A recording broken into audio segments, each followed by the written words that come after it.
What's up? What's up? What's up? How's everyone doing? We're still in quarantine. What month is it? I think this is the third month. Jesus Christ. Yeah. This is nuts, man. That's okay. I'm gonna cut straight to it. There's a lot of emotional stuff going on right now. For me, the last week. Before we even get to that, I got some jokes. So I want to get my shit off. Okay. I've been hearing from a lot of relationships that they're going through the phase of people saying, "Oh, I didn't know you were like this." Let me just tell all you, they're like that. So, at least you guys are speeding up your process. Now you know who's working and who's not. There's a lot of couples that's gonna be on the outs coming up, but we'll see. Today we want to discuss racism and our personal experiences with it and how it has affected and impacted our lives. I think when you look at it, the last week I went a full viewer discussion. Spent my whole week last week emotional. I had a lot of work to do, and then every day kind of seeing what news outlets, what the world had to see for the last week. That wasn't easy. But going through the process, it was an interesting one for me, and I think it's unique, and I want to make sure that we get that perspective out there. I'm 30, born in Jamaica, moved to Canada when I was like 11, lived in Toronto till I was like 22, and then I've been in Asia, BC, Saskatchewan, Alberta, different places. I've never had someone call me a nigger. I've never had someone call me outside my name. Never had someone disrespect me because of the color of my skin. I've had people look at me like a novelty. Like I walked into a room and they're like, "Oh, there's a black guy in the room," right? But I've never had anyone disrespect me, put their hands on me, say anything, or even violate me in any way like that because of the color of my skin. So I'm looking at what's happening last week and I'm mad, frustrated, disgusted, and I'm feeling all these things, and I'm like, you know what? I can't watch this anymore. So I had to kind of go back to myself and just turn off all the media stuff and kind of just go quiet for a little bit. And I wanted to make this relatable. I've never experienced this, so how do I make this relatable? How do I understand what I am feeling and put into perspective of purpose and do something about this? I think of my little brother. He's 4 years old, right? I'm gonna teach him that he's capable of doing anything. When he goes outside, the world tells him he's not. You know what I mean? Like that's where it really just kind of hit home for me.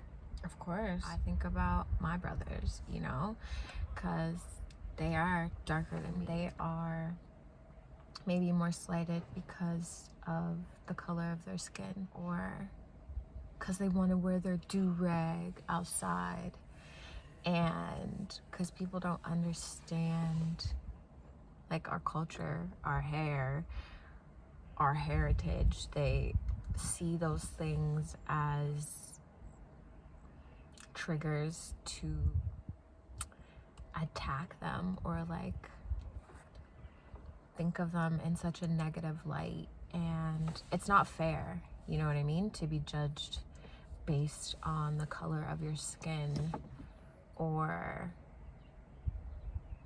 where you grew up. It's associated as fear. Like and again for me, like it's hard, and I hear what you're saying because it shouldn't be like that, you know what I mean? But it does exist. It definitely exists, and exists everywhere around us. And it is very prevalent, and it's just like, I don't know, my own experiences would have to be that like people look at me and they're like, well, you're not black enough, you know what I mean?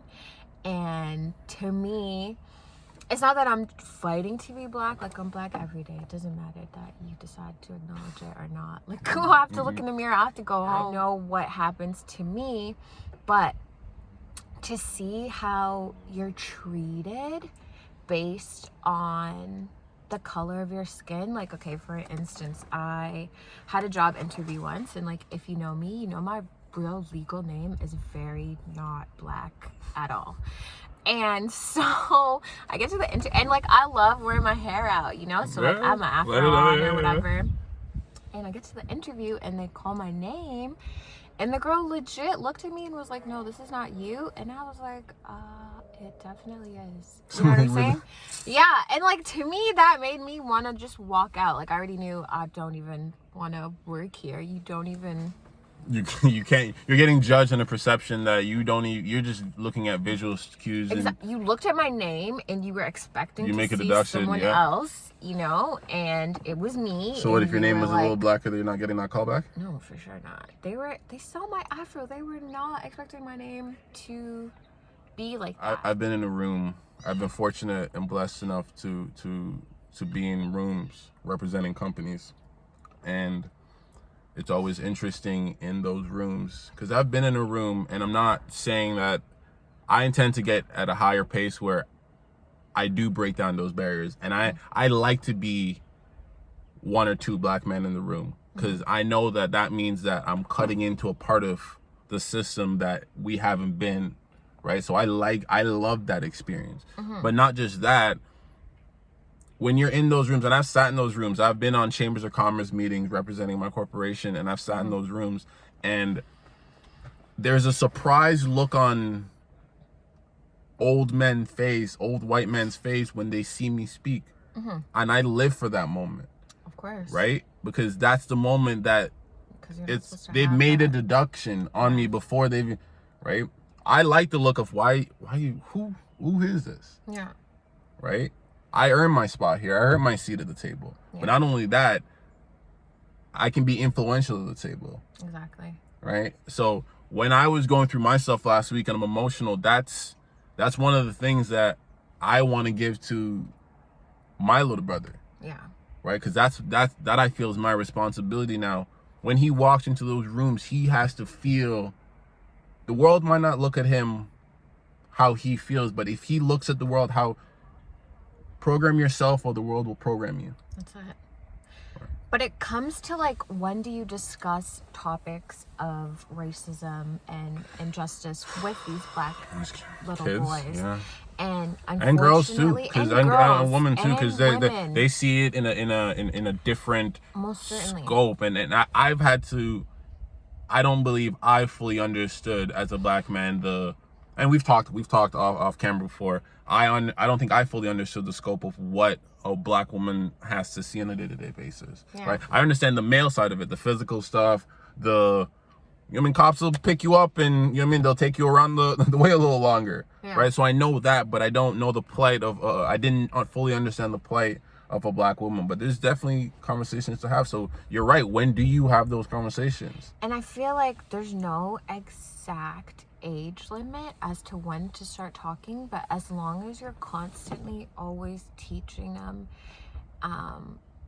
knowledge, giving them information that can help sustain them for the present and in the future, you just constantly have to talk to them. As much as you don't want to have those conversations, you think they're young, it's not for you to think that they're young, it's the world looking at them, right? Like, does the world now view them as still these young, innocent children, I'm never gonna call anybody out and say it's this part of our culture's fault or this part of our culture's fault, but what I do want to say is that looking at last week and looking at what's going to continue moving forward and looking at what was going to continue until we make a difference, parents' roles, I think, are going to be that much more important. And what I mean by that is we have so much more to give to them. Yeah. Right? Like, and that's not just parents. That's older sisters. It takes a village. That's older cousins. That's aunts. That's uncles. That's everybody on the team. I know this for a fact. Yeah. I don't think communication's one of the things that we do well in our culture. Well, I feel like it has a lot to do with where are we at mentally? Like, yes, where are your parents at mentally? For sure. With their own self? Are they come to terms with that in order to help. So that's what I'm saying, that role has just become so much more important, because in this day and age, we can't send broken boys and girls outside anymore, because if you do, we know how the world's going to look at them, right? So it's what kind of quality of human being are we putting outside? Well, I feel like in that sense, because there's a lot of people that are a product of their environment. You know what I mean? For sure. Your parents can only teach you as much as they know, you know?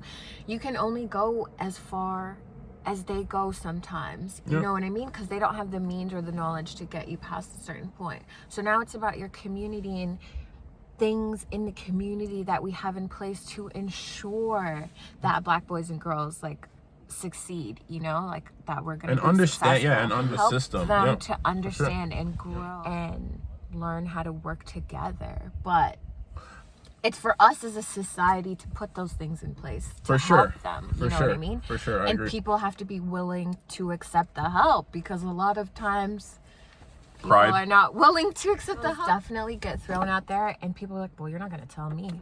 I had to drop my ego last. I called a friend, and he'll know who I'm talking about. I think he's probably one of the smarter people that I know.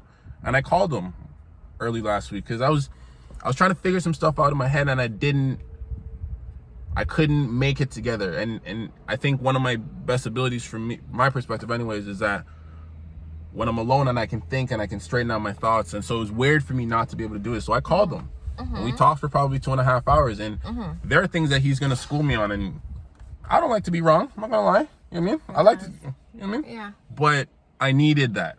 So I think moving forward, a lot of that's going to be needed. And it's important that we, as like Black men and women, support one another. You know what I mean?